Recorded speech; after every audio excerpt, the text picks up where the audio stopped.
Welcome to ఆర్పే TV news. Alluri Sitarama జిల్లా అరకు నియోజకవర్గం అరకులోయ మండలం కేంద్రంలో మాజీ ముఖ్యమంత్రి వైఎస్ రాజశేఖర రెడ్డి 16వ వర్ధంతి సంక్షేమ రారాజు వైఎస్ఆర్ అని కొనియాడిన అరకులోయ నియోజకవర్గం ఎమ్మెల్యే రేగ మత్స్యలింగం అరకులోయ అసెంబ్లీ కేంద్రంగా వైఎస్ఆర్ వర్ధంతి సందర్భంగా ఆయన విగ్రహానికి పూలమాలలు వేసి ఘన నివాళులర్పించిన అరకు ఎమ్మెల్యే రేగ మత్స్యలింగం ఈ సందర్భంగా మాట్లాడుతూ సంక్షేమ రారాజు వైఎస్ఆర్ అని కొనియాడారు. అన్ని వర్గాల ప్రజలకు అభివృద్ధి వైపు దారి చూపిన మహానేత అన్నారు. పేద రైతులకు వ్యవసాయానికి ఉచిత కరెంటు 108, 104 ఫీజు రియంబర్మెంట్స్, ఆరోగ్యశ్రీ వంటి అనేక సంక్షేమ పథకాలు అమలు చేసి ప్రజల గుండెలో నిలిచిపోయారని కొనియాడారు. ముఖ్యంగా గిరిజనులకు పోడు పట్టాలు ఇవ్వడం గిరిజన ప్రజానికానికి చేసిన గొప్ప వరమని అన్నారు. సంక్షేమమే కాకుండా అభివృద్ధిలో కూడా ఎన్నడూ లేని విధంగా చేసి చూపించిన గొప్ప నాయకుడని పేర్కొన్నారు. ఇలాంటి మహనీయుడు చనిపోయారంటే ఇప్పటికీ నమ్మలేకపోతున్నామని అన్నారు. అనంతరం ఎండపల్లి వలస నవజీవన్ నిరాశ్రిత పిల్లల సేవా కేంద్రానికి వెళ్లి నిరుపేద పిల్లలకు అన్నదానం నిర్వహించారు. ఈ సందర్భంగా పేద పిల్లలకు దగ్గరుండి భోజనం వడ్డించి వారితో కలిసి భోజనం చేశారు. ఈ కార్యక్రమంలో అరకు ఎంపీ గుమ్మ తనుజారాణి, ఎమ్మెల్సీ కుంభ రవిబాబు, యువజన విభాగం రాష్ట్ర ఉపాధ్యక్షుడు రేగం చాణిక్య, యువజన విభాగం రాష్ట్ర ప్రధాన కార్యదర్శి చెట్టి వినయ్ గారు, Arakuloya ZPTC Shetti Roshini, Dumriguda ZPTC Chatterjee Janakamma, Dumriguda MPP Baka Eshwari, అరకులోయ మండల పార్టీ అధ్యక్షుడు స్వాభిరామ్ మూర్తి, డుమ్రిగూడ మండల పార్టీ అధ్యక్షుడు పాంగి పరశురాం, రాష్ట్ర ఎస్టీ సెల్ కార్యదర్శి పాంగి చిన్నారావు మరియు ఎంపీటీసీలు, సర్పంచ్లు, నాయకులు, కార్యకర్తలు, అభిమానులు పాల్గొన్నారు.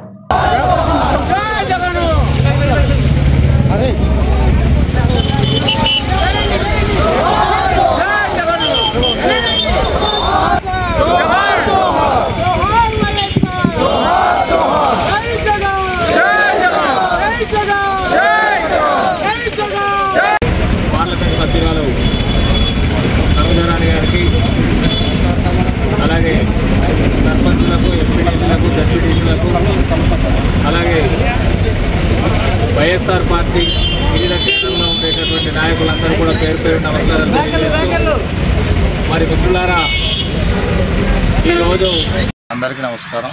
ఈరోజు డాక్టర్ వైఎస్ రాజశేఖర రెడ్డి గారి యొక్క 16వ వర్ధంతి సందర్భంగా మన అరకువేలి మండలంలో ఘనంగా వర్ధంతి కార్యక్రమాలను చేపట్టడం జరిగింది. అలాగే మరి ఈరోజు ఆయన యొక్క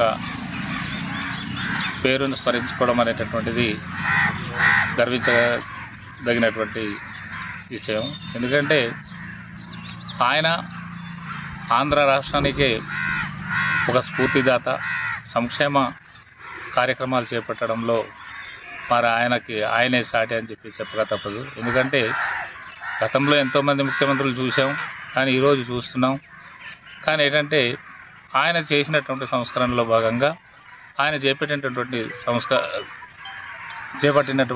సంక్షేమ పథకాలు అయితే ఈరోజు ప్రజల గుండెల్లో చిరస్థాయిగా నిలిచిపోయేటటువంటి పరిస్థితులు ఉన్నాయి. ఎందుకంటే ఆ రోజు ఆరోగ్యశ్రీ అనేటటువంటిది ప్రతి పేదవాడికి అందుబాటులో ఉంచి ఎంత ఖర్చైనా సరే ప్రభుత్వమే భరించేటటువంటి విధానాలు తీసుకొచ్చింది ఆయనే.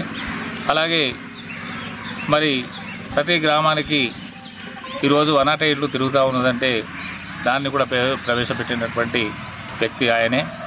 మరి అలాగే పేద పిల్లలు విద్యాభ్యాసానికి ఎంత చదువైనా సరే చదవాలి, విదేశాల్లో చదవాలనుకున్నా సరే వాటికి కూడా పూర్తి ప్రభుత్వం యొక్క సహకారంతో ఎంత ఖర్చు అయినప్పటికీ కూడా వారు ఉన్నత విద్యని ఎంబీబీఎస్ కానీ, లేదనుకుంటే ఇంజనీరింగ్ కానీ, లేదనుకుంటే దేనికైనా టెక్నికల్కి సంబంధించినటువంటి విద్యని ఏది అభ్యసించాలనుకున్నా సరే విదేశాలకు వెళ్ళైనా చదువుకోవడానికి కూడా మరి ఆ రోజు ఈ సంక్షేమ పథకం అనేటటువంటి ప్రవేశపెట్టడం జరిగింది. మరి ఆయన చేసినటువంటి సంస్కరణలో భాగంగానే ఈరోజు మరి మొన్నటిదాకా జగన్మోహన్ రెడ్డి గారు, తన తనయుడైనటువంటి జగన్మోహన్ రెడ్డి గారు కూడా అనేక రకాలైనటువంటి సంక్షేమ పథకాలు ప్రవేశపెట్టి ప్రజల యొక్క మన్ననలు అనేటటువంటిది పొందడం జరుగుతూ ఉంది. మరి ఈ తరుణంలో మరి ఈ రకంగా మరి డాక్టర్ వైఎస్ రాజశేఖర రెడ్డి గారి యొక్క సంస్కరణ అనేటటువంటిది చేసుకోవడం నిజంగా మేము చాలా గర్విస్తున్నాము. మరి ఆయన స్ఫూర్తిని మేము పుణికిపుచ్చుకొని భవిష్యత్తులో ఇలాంటి కార్యక్రమాలు అంటే ఆయన ఆశయాల్ని సాధించడానికి మా యొక్క వంతుగా కృషి చేయడానికి ముందుకు సాగుతామని చెప్పేసి ఈ సందర్భంగా మీకు తెలియజేస్తాము.